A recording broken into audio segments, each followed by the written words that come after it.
अगर कोई पूछे भगवत प्राप्ति का उपाय क्या है, तो भगवत प्राप्ति का उपाय है निर्मल मन, और निर्मल मन की प्राप्ति हो जाए, मन निर्मल हो जाए। इसकी युक्ति क्या है, इसका साधन क्या है, क्या विधि है इसकी? तो न कोई साधन है, न कोई युक्ति है, न कोई विधि है। तेरी शरण सतगुरु मेरे पूरे। मैं तो कई बार एकांत में बैठा विचार करता हूं कि प्रभु ने सब कुछ दिया है, जीव को देते हैं, सब कुछ दिया है, सब कुछ देते हैं। और संतों के मुख से मैंने सुना है कि जो प्रभु की आराधना करते हैं उन्हें श्याम सुंदर कोटि कोटि वरदान देते हैं और अपना पीछा छुड़ा लेते हैं, लेकिन अपने चरण कमलों की अनन्या प्रेम लक्षणा भक्ति वो किसी को प्रदान नहीं करते। इस भंडार पर तो प्रभु ने ताला लगा कर रखा है, और चाबी संतों के पास में है, चाबी संतों के पास में है। इस मार्ग पर पैर भी पड़ता है तो संत की बात सुनकर पड़ता है। इस मार्ग पर दो पग आगे भी कोई बढ़ता है तो संत की बात सुनकर ही बढ़ता है। इस मार्ग पर चलता चलता जब कोई मार्ग भूल जाता है तो वो वापस मार्ग पर भी संत की बात सुनकर आता है। ठोकर भी लगती है तो भी संत की बात संभालती है, और पहुंच जाने के बाद जब वो अनुभव करता है तो भी अनुभव में एक ही बात आती है कि यही बात संतों के मुख से सुनी थी, जो देखा वही पाया।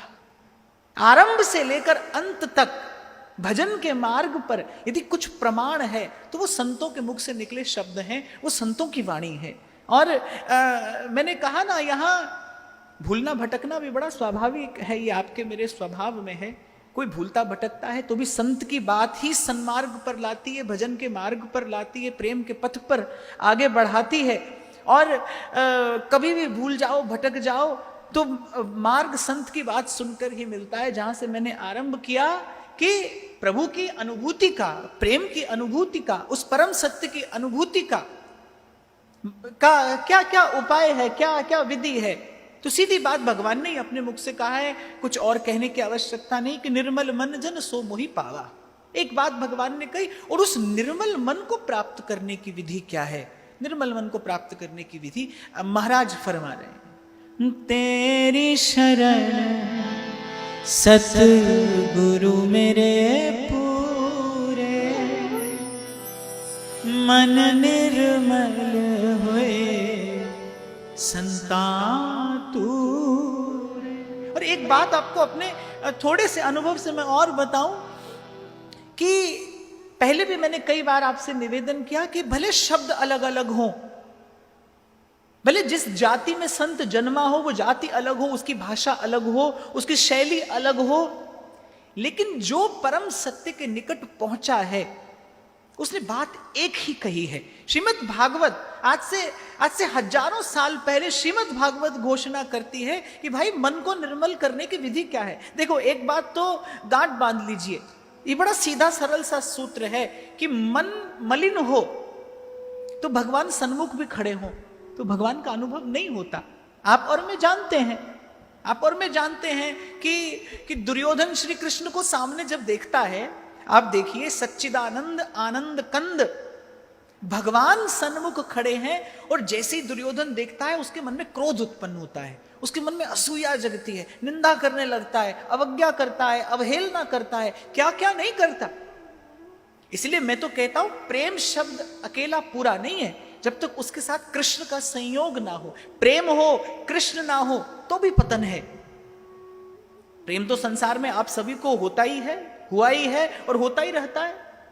प्रेम हो कृष्ण ना हो तो भी पतन है, और कृष्ण हो और प्रेम ना हो तो भी मन खाली है, तो भी मन रीता है।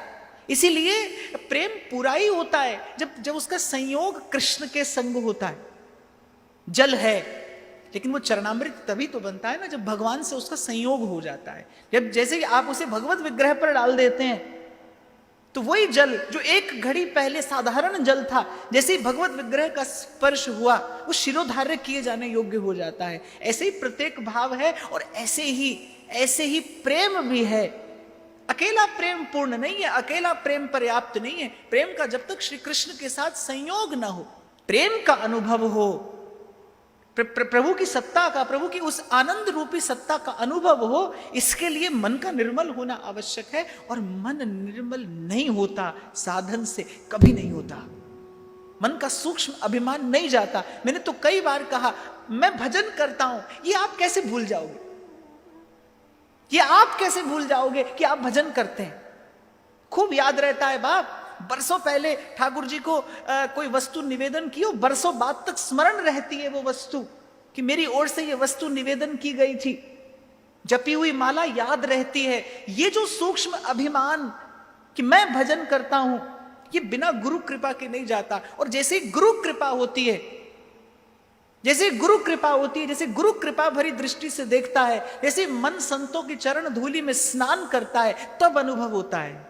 तुद पावे ता नाम जपावे, सुख तेरा दिता दे। इसीलिए महाराज ने कहा कि इन चरणों की धूल के बिना कोई साधन नहीं है मन को निर्मल करने का, मन को स्वच्छ करने का, मन का दर्पण स्वच्छ हो जाए। एक ही युक्ति है, श्री गुरु चरण सरोज रज।